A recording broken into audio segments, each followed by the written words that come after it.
तो hello class 10th भाइयों, मैं आ गया हूँ एक फिर से नई वीडियो के साथ और स्टार्ट करता हूँ।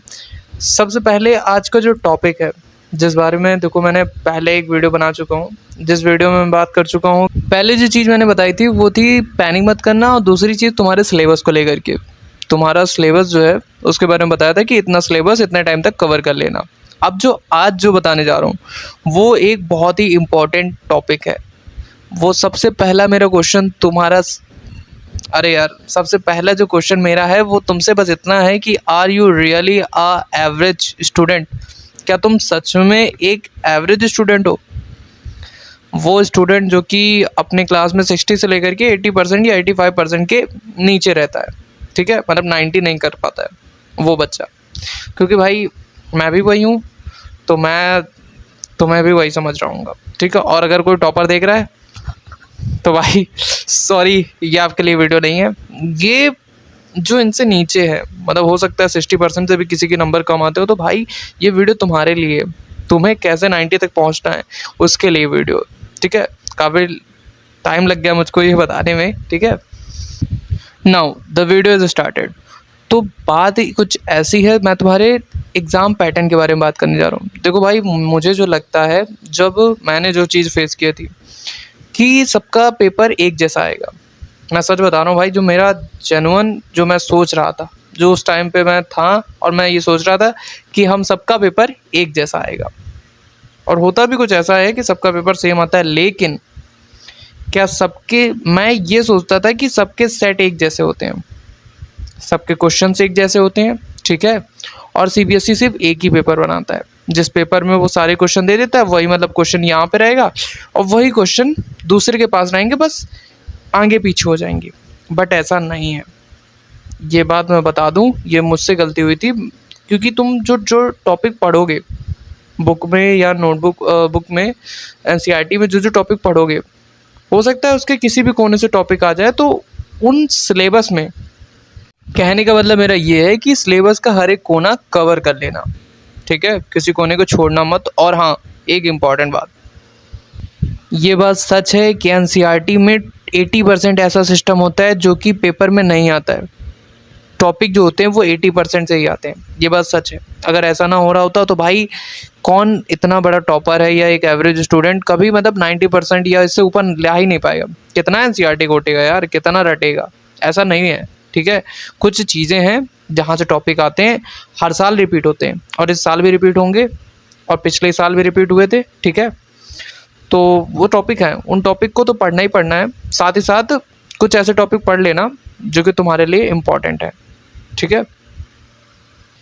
और हाँ, मैंने पहला वीडियो डाला था तो यार उसमें व्यूज़ ज़्यादा अच्छे खासे नहीं आए हैं, हो सकता है तुम तक वीडियो ना पहुँची हो, ठीक है। कुछ 22 कुछ ऐसे व्यूज़ आए हैं, तुम तक वीडियो ना पहुँची हो। तो इस वीडियो को अगर तुम तक पहुँच रही है तो ध्यान से इस वीडियो को देख लेना, और उस वाली वीडियो को भी देख लेना, ठीक है। इंपॉर्टेंट है इसलिए बोल रहा हूँ, ना बोलता, लेकिन कुछ टॉपिक्स हैं जो कि ज़रूरी हैं तुम्हें जानना, ठीक है। मैंने जो गलती की है, मैं सोच रहा हूँ कि भाई तुम वो गलती ना कर दो, ठीक है। तुम्हें चीज़ें पता रहें थोड़ी सी, ठीक है। उन चीज़ों को एक बार थोड़ा सा टाइम निकाल करके 5 से 10 मिनट का वीडियो है, 5 मिनट का वीडियो है यार, देख लेना, ठीक है। अब जो अगले जो टॉपिक के बारे में बात करने जा रहा हूँ वो है मार्किंग स्कीम। ये क्या होता है भाई? ये है कि सीबीएसई जो कॉपी चेक करता है वो कैसे मार्क्स देता है। तो भाई मैं सच बताऊँ, बहुत ही प्यारी चेकिंग होती है, बहुत ही अच्छी चेकिंग होती है, मतलब इतनी हार्ड नहीं होती है। मतलब तुम क्वेश्चन में कुछ भी लिख करके आओगे तो तुम्हें एग्जामिनर मार्क्स देगा, ठीक है। कॉपी ब्लैंक मत छोड़ करके आना, एग्जामिनर मार्क्स देगा तुमको, ठीक है। और ऐसा नहीं है कि यार कुछ भी का मतलब कुछ भी, क्योंकि मेरे कुछ दोस्त थे जिनकी कंपार्टमेंट भी लगी है, तो ध्यान रखना ऐसी सिचुएशन ना है तुम्हारी कंपार्टमेंट तो ना लग पाए, ठीक है। और अगर तुम बैक बेंचर हो, ठीक है, जो कि मैं उस बैक बेंचर की बात नहीं कर रहा हूँ जो कि समय आने पे भाई पढ़ लेता है पूरा सिलेबस, टॉपर के बराबर आ जाता, मैं उस बैक बेंचर जो कि सच में ही भाई पीछे है, ठीक है। उसे थोड़ा सा चाहिए, पुश चाहिए लाइफ में, ठीक है, कुछ जानना, कुछ नई चीज़ें उसको पता होनी चाहिए, ठीक है, जो कि उसको इम्प्रूव कर सकें, उसका सिलेबस कंप्लीट कराने में उसकी हेल्प कर सकें, ठीक है। उसके लिए बता रहा हूँ भाई, ठीक है। सिलेबस धीरे धीरे कंप्लीट करते रहना। एक ही एक चैप्टर ख़त्म करोगे तो अभी काफ़ी टाइम है, कर सकते हो। अब एक और चीज़ जो कि मुझे कवर करनी थी, स्टैंडर्ड और बेसिक को लेकर के, कि मैथ कौन सी चुननी चाहिए, स्टैंडर्ड और बेसिक, ठीक है। और इस चीज़ में जो मैंने गलती की थी, उसके लिए मैं एक अगला वीडियो बनाऊंगा जिस पे स्टैंडर्ड और बेसिक के बारे में एक अच्छे से बताऊंगा भाई, कि स्टैंडर्ड लेनी चाहिए मैथ या बेसिक लेनी चाहिए और क्यों लेनी चाहिए। अब मैंने जो गलती की थी वो भी बताऊंगा तुमको, ठीक है। तो ध्यान से देखना वीडियो, नेक्स्ट वीडियो जो आएगी। और इस वीडियो में बस इतना ही। एक और बात यार, देखो क्लास 10th का आधा समय निकल चुका है, आधा ही समय बहुत ही ज़्यादा बचा है, क्योंकि देखो दिसंबर के बाद तुम्हें स्कूल जाना, जनवरी फरवरी ये टाइम नहीं होता स्कूल जाने का, ये टाइम होता है सेल्फ प्रिपरेशन। स्कूल वाले भी कुछ नहीं करवा रहे होते हैं, वो सिलेबस तुम्हारा ख़त्म करवा देंगे दिसंबर तक, ठीक है। उसके बाद तुम फ्री हो, जितना प्रैक्टिस करोगे उतना ही बेटर रहेगा। उस टाइम पे तुम्हारी यूट्यूब पे मैराथन रही होंगी। हाँ, ये बात मैंने पिछले वीडियो में बोली थी, इस वीडियो में बोलूँगा, ध्यान से बोलूँगा कि भाई वीडियो जो देखना, एक बंदे को पकड़ के रखना, चाहे वो शोभित भैया को पकड़ के रखना, चाहे वो ऋतिक सर को पकड़ के रखना, या तुम साइंस के लिए प्रशांत भैया को पकड़ के रखना, या फिर सॉरी बट मैं भूल गया था, लेकिन ठीक है, क्योंकि मैंने पीडब्ल्यू के अलग सर से भी पढ़ी थी ना, तो उस टाइम पे अलग सर भी आ गए थे।